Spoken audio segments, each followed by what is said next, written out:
Go back about 2,500 years and talk about who Sun Tzu was. His name was actually Sun Wu. He was born in China about 2,500 years ago. And this was a pre-empire China. It was before that there was a country there. There were actually 100 warring city-states. This was called the Spring and Autumn period. This was a period of time very much like the flowering of civilization in ancient Greece. A lot of great thinkers were born in this time. Civilization was sprouting up. And there was actually a special class of intellectuals called the Shi, which were a really disenfranchised nobility who had lost their fiefdoms due to wars of the period, but they were highly educated and they were employed by other kingdoms. Sun Tzu was one of the Shi. He was actually employed by the minor state that was called Wu, and the kingdom of Wu was a minor southern state among these 100 warring states.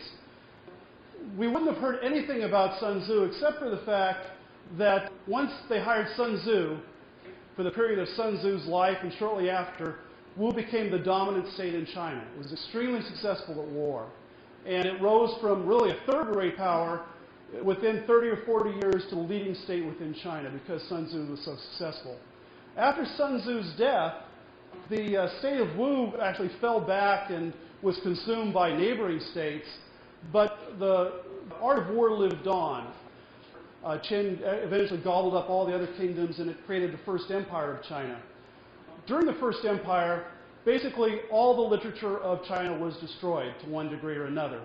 There were only 5 books preserved. One of those books was The Art of War, which gives you an idea of sort of the importance that the people of this period placed on this work. It was incredibly powerful.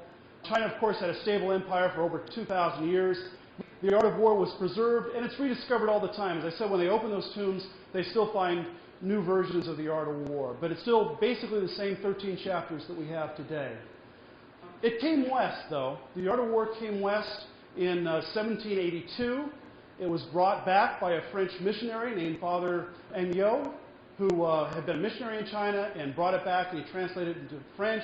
And the first edition was published in 1782. 1782, of course, was the French Revolution.